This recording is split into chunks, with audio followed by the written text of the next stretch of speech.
Fala galera, tem assunto para a gente analisar hoje e assunto importante. E como não podia deixar de ser, eu faço a análise e você faz o comentário. Estou aguardando desde já. E o assunto de hoje é um assunto bem importante, faltando 4 dias para as eleições de segundo turno para prefeito aqui no Rio de Janeiro. Saiu hoje a pesquisa Ibope com os resultados prévios para o próximo domingo. Aconteceram algumas modificações nos números para cá e a gente vai dar uma analisada sobre isso. Eu te convido para você ficar comigo até o final e analisarmos juntos esses números e o que eles querem dizer para a nossa cidade do Rio de Janeiro.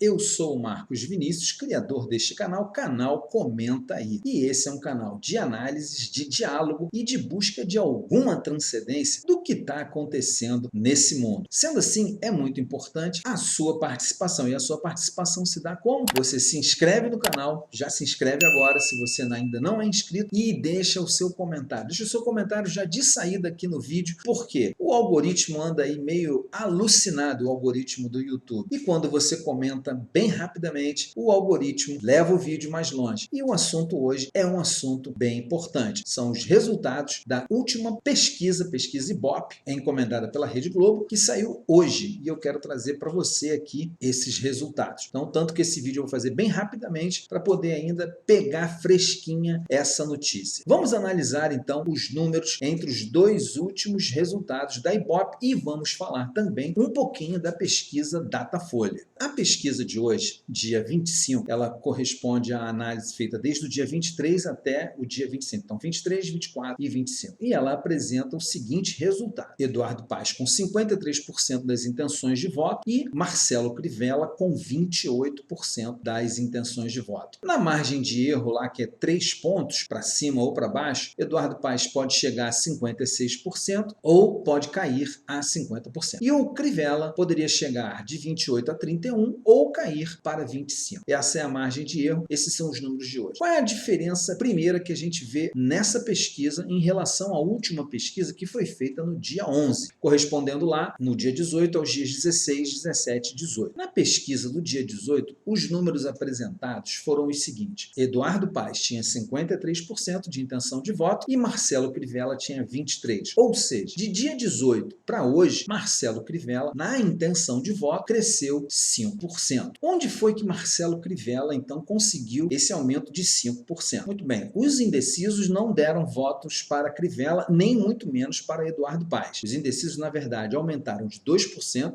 para 3% na intenção de voto. Marcelo Crivella conseguiu angariar 5% entre os votos brancos e nulos, que eram 21% na pesquisa do dia 18 e caíram para 16%. Isso diz para a gente o seguinte, é muito improvável que Marcelo Crivella consiga tirar esses 16% até o domingo, dia da eleição, mais os 3% dos indecisos, que daria 19%, e conseguir 6 a 7% de eleitores do Eduardo Paes que resolvesse na última hora votar no Marcelo Crivella. É uma distância em termos numéricos monumental, mas o fato é que ele deu uma crescida e a gente precisa pensar sobre isso. Por que que ele cresceu e por que que Eduardo Paes permaneceu estacionado? O que nós podemos destacar nessa pesquisa é o seguinte, o Paes, ele obtém uma boa margem entre as pessoas com o ensino fundamental, 44%. O ensino fundamental estão mais tendentes a votar no Marcelo Crivella. O Eduardo Paes tem um excelente desempenho nos eleitores entre 16 e 24 anos, 64%, e 67% dos eleitores católicos votariam no Eduardo Paes. Já o Crivella tem um excelente desempenho entre aqueles que estão na faixa de 35 a 44 anos. Ele se destaca mais entre os homens, isso é muito interessante, tá? O Crivella tem nas intenções de voto 34% intenções do sexo masculino e 23% do sexo feminino. Entre os evangélicos, Crivella atinge a marca de 54% segundo a pesquisa do Ibope e eu quero depois dar uma breve analisada antes do fim do vídeo com você sobre isso para a gente entender esse fenômeno dos 5% que Crivella conseguiu aí da última pesquisa do dia 18 para cá. Agora, é importante a gente avaliar também que é como o TSE como os TREs resolvem a eleição, os votos válidos. Entre os votos válidos, o número é o seguinte: Eduardo Paes teria 65% e Crivella 35%. O que são os votos válidos? São os votos que cada candidato tem lá no final em relação ao total de votos, excluídos brancos, nulos e indecisos. Então, nesse número mais absoluto, que corresponde à apuração oficial, Eduardo Paes tem 65% e Crivella 35%. E a gente precisa entender esse fenômeno aí. O que está acontecendo? Será que o Crivella tem chance? Na minha avaliação, o número é muito difícil de ser batido. Agora, vamos dar uma olhadinha na pesquisa do Datafolha. O Datafolha também fez uma pesquisa, só que a pesquisa do Datafolha que eu estou falando é a pesquisa do dia 18 e do dia 19, tá? Não é a pesquisa atual. Lá no dia 18, quando o Datafolha lançou a sua pesquisa, o número era o seguinte: 54 para Eduardo Paes, 21 para Crivella, de intenções de voto. E brancos, nulos ou nenhum, 22%. Quer dizer, não há tanta diferença assim da pesquisa do dia 18 e 19 do Datafolha para essa pesquisa do Ibope. E aí eu quero fechar aqui essa análise olhando o aspecto religião. No aspecto religião, nós vemos a única vitória avassaladora do Crivella. Isso na pesquisa do Datafolha lá do dia 19. Na pesquisa de hoje do Ibope também vence em um determinado segmento, porém não tão forte a vitória quanto nessa aqui. Vamos lá. Religião católica, no dia 19, 68% votariam no Eduardo Paes, 10% somente no Marcelo Crivella. Entre os evangélicos, 29% votariam no Eduardo Paes e 46% no dia 19, eu acredito que deve ter aumentado esse número aqui, votariam no Marcelo Crivella. Por quê? Porque ele tirou 5% de diferença de um para o outro. Na religião kardecista ou espírita, 71% iria de Eduardo Paes, 9% de Marcelo Crivella. Bom, fechando esses dados aqui, porque senão a gente fica com uma coisa muito só de número, eu quero me prender um pouquinho, analisar com vocês um pouquinho, antes da gente fechar o vídeo, os números relacionados às intenções de voto entre os evangélicos. Então, quando a gente avalia a intenção de voto do Datafolha entre os evangélicos, 46% para Crivella, dia 19, e a intenção de voto do Ibope na data de hoje, 54% entre os evangélicos lá no Ibope. E a gente percebe que o Crivella tirou uma diferença de 5% na intenção de voto em relação ao Eduardo Paes e tirou essa diferença nos votos brancos ou nulos. O que acontece? Ele conseguiu votos entre evangélicos ou pessoas simpáticas aos evangélicos entre os brancos e nulos, e esse número dele cresceu. O resumo da ópera é o seguinte: eu voto no Crivella porque ele é evangélico. E eu disse, mas por que isso? Por que isso, meu amigo? Porque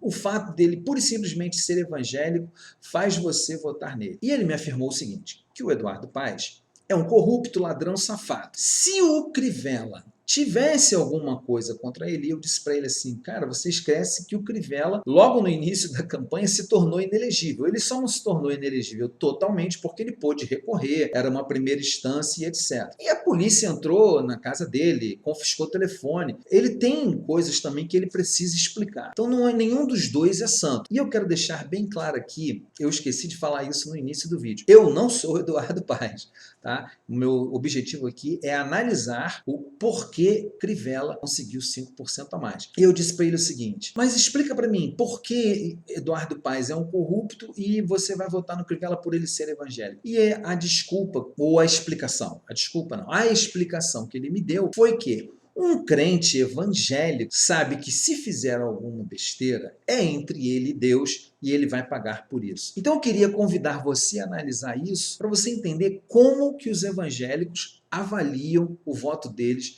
em determinadas instâncias. Não avaliam o voto, e foi o que eu tentei falar para o meu amigo com todo carinho, com todo respeito, porque eu respeito muito esse cara foi parceiro meu em momentos muito difíceis, não avaliam pela competência. Crivella vendeu um discurso religioso, tanto que as últimas peças de campanha dele nos últimos 10 dias de campanha, eram verdadeiras lives religiosas, com música religiosa, com oração, com a chamada de frases de efeito do meio evangélico.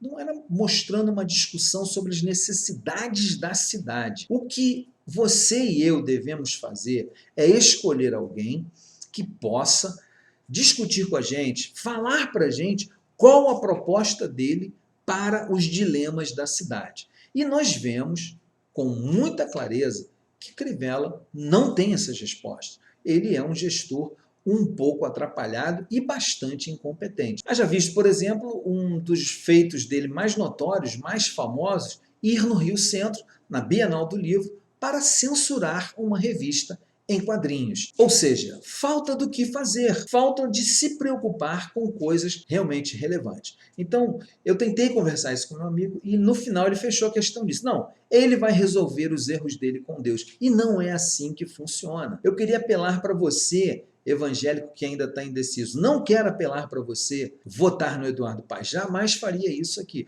Mas quero apelar para você pensar bem se você deve votar num candidato evangélico só por ele ser evangélico. O segundo motivo que eu queria te falar sobre isso são as mentiras que Marcelo Crivella levanta às vezes durante a sua participação na política. E a pior delas foi a mais recente, o vídeo que está circulando aí, que já circulou bastante, em que estão ele e o deputado federal Ottoni de Paula, e os dois fazem uma grave acusação ao Eduardo Paes, dizendo que o Eduardo Paes iria entregar Secretaria de Educação ao partido PSOL, que é opositor histórico do Eduardo Paes, e o PSOL, assumindo a Secretaria de Educação, iria trazer para as escolas, especialmente aí ele faz aquele alerta dramático, que é uma mentira, ia trazer, e eu tenho que trocar a palavra aqui agora,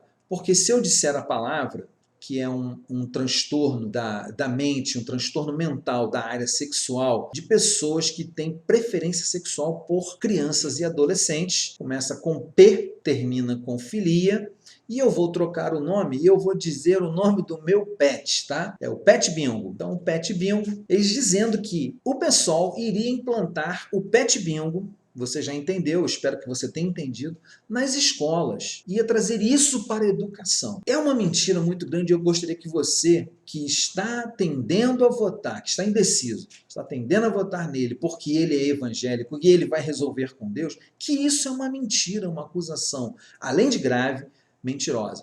Por quê? Dois motivos. Primeiro, que não há a menor possibilidade de que o pessoal tenha um programa parecido com isso, de implantar Pet Bingo no ensino. Não há isso. Isso aí é um delírio, é aquela velha tática de encontrar inimigos para atacar. Isso é um delírio.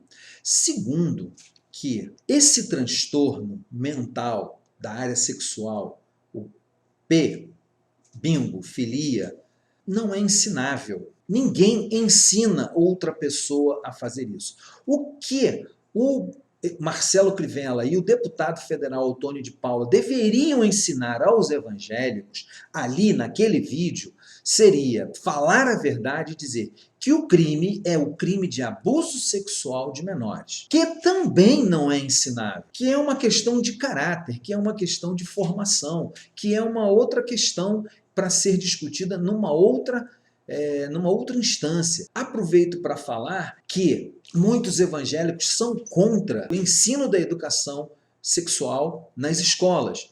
E eu quero dizer para você muito claramente, as pessoas sérias que trabalham com educação sexual, elas fazem isso para que as crianças e os adolescentes sejam protegidos dos predadores sexuais. Na verdade, é isso que o ensino da educação sexual se propõe. Não é para ensinar ninguém a prática da pebingofilia. Não, o pet bingofilia, né, que eu falei que era o nome. Não é para isso. Porque isso é um transtorno, isso está no CID-10 da Organização Mundial de Saúde. E é muito feio, Marcelo Crivella, é muito feio, Ottoni de Paula, que vocês façam isso com os evangélicos. Por quê?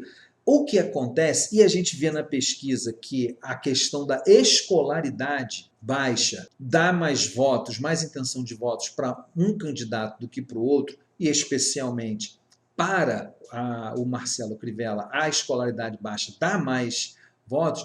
Isso faz um mal muito grande, por quê? Porque são pessoas que têm menos acesso à leitura, são pessoas que têm menos acesso à informação e são pessoas que têm menos preocupação com determinados assuntos. Então, muito feio o que eles fizeram, mas eu acredito, parte desses 5% vem daí, dessa desinformação que pastores fazem, desinformação que líderes religiosos fazem, trazendo um terror, uma mentira, trazendo um medo para a população evangélica ou simpatizante aos evangélicos e assim cooptando votos que não deveriam ser dados a um homem que é um bispo licenciado de uma denominação, que eu não vou dizer o nome aqui para não fazer propaganda, tá? É um bispo, é mais do que um pastor dentro da hierarquia. Um bispo licenciado mentindo